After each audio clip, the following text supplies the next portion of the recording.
Doctor Yunus আপনার মতো এরকম এই ভদ্র চোর, ভদ্র সুদখোর আমাদের দরকার নাই ভাই।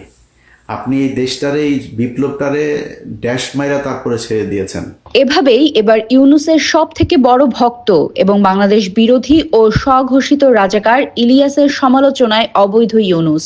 আপনার মতো এরকম বালের রাষ্ট্রনায়ক দিয়ে আমার লাভটা কি? আপনি কি বাল ফলাইছেন? আপনি আমার ক্ষমতা আছেন দেখে আপনার চ্যাটের বাল হয়ে গেছেন। আপনার কিছু আপনার তো মিয়া কামলার মতো কামে লাগাইছি আমরা। আপনার এখানে থাকলে, আপনার মতো এরকম একটা সুদখোর যদি থাকে, তাহলে ইন্টারন্যাশনালি তারা আমাদের কিছু বলবেন, এই জন্য কামে লাগিয়েছে। যে কথাগুলো সবসময় আওয়ামী লীগ বলে আসছিল ইউনূসের বিষয়ে, সেটি আজ তাদের একজন বলছে।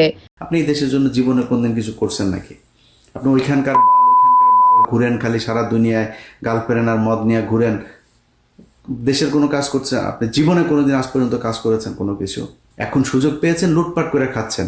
হ্যাঁ, আপনার এক অপূর্ব চোদনে থাকতে পারে না মানুষ। আপনি চুরি, আপনার কিছু লোকজনের চুরির সুযোগ দেওয়া ছাড়া আপনি কোনো কিছু করেন নাই।